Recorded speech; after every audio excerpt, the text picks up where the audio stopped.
English গ্রামারে noun হলো একদম একটা basic but most important part. কারণ নাউন আমরা সবসময় এবং সর্বদাই ইউজ করে আসছি। এখন এই নাউনের কতগুলো ভাগ রয়েছে, যে ভাগগুলো আমাদের যে কোনো ক্ষেত্রে নাউনকে চিনতে সাহায্য করে। আর আমরা এই ভাগগুলো এখন পরপর দেখে নেব। প্রথমেই বলা যায় noun is a naming word, যার দ্বারা যে কোনো প্রকার নাম বোঝায়। এই নাউন সাধারণত ৫ ভাগে বিভক্ত। এই প্রত্যেকটি ভাগ আমরা এখন সংক্ষেপে দেখে নেব। তো প্রথমেই দেখো, proper noun, a specific name of a place, person or thing. মানে এক বিশেষ নাম, যা হতে পারে কোনো ব্যক্তির, কোনো বস্তুর বা কোনো স্থানের। এই নাউন চেনার একটা উপায় রয়েছে, always begins with a capital letter. মানে একটা সেন্টেন্সে এই প্রকার নাউন যেখানে ইউজ করা হোক, স্টার্টিং এ, মিডিলে বা এন্ডে, এই নাউন সর্বদাই কিন্তু ক্যাপিটাল লেটার দিয়ে স্টার্ট করা হবে, মানে বড় হাতের বর্ণ দিয়ে শুরু করা হবে। এক্সাম্পল দেখো, Ravi plays football, Delhi is the capital of India. মানে এই প্রকার নাউন সেন্টেন্সে যেখানেই ব্যবহৃত হোক, অলওয়েজ কিন্তু ক্যাপিটাল লেটার দিয়ে স্টার্ট করা হবে। তাহলে আমরা এটাকে সহজেই চিনতে পারবো যে এটা হলো প্রপার নাউন। এরপর দেখো, common noun, a general name for people, place or things of the same kind. মানে কোনো সাধারণ নাম, যেটা হতে পারে কোনো জায়গা, কোনো ব্যক্তি বা কোনো বস্তু। এক্সাম্পল দেখো, বয়, সিটি, রিভার, বুক।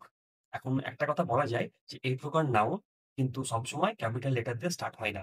একমাত্রই যদি এই প্রকার নাউন সেন্টেন্সের স্টার্টিং এ ইউজ হয়, তাহলে কিন্তু এটা যে শুরুর অক্ষর বা বর্ণ, সেটা ক্যাপিটাল লেটার দিয়ে স্টার্ট করা হয়।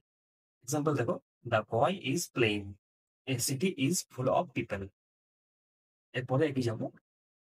এখন দেখো, collective noun, A group or collection of person or things consider as one. মানে একগুচ্ছ কোনো বস্তু বা একদল কোনো ব্যক্তি, যাকে আমরা একটি নামে চিনি, তাকে বলবো কালেকটিভ নাউন। এক্সাম্পল দেখো, টিম। এখন টিম বলতে কি বোঝায়? টিম বলতে বোঝায় দুই বা তার বেশি ব্যক্তির সমষ্টি, যাকে আমরা টিম নামে চিনি। যেমন ধরো, ক্রিকেট টিম, ফুটবল টিম, তাই তো? এই টিমে কি একজন থাকে? না, এই টিমে একের অধিক প্লেয়ার থাকে। যেমন ক্রিকেটে থাকে ১১ জন, আর এই ১১ জনকে মিলে হয় একটা টিম। তো এরকম কিছু মানুষের সমষ্টি বা কোনো বস্তুর সমষ্টিকে বলবো আমরা কালেকটিভ নাউন। এরপর দেখবো abstract noun, a name of a quality, idea, feeling or state, something we can not see or touch.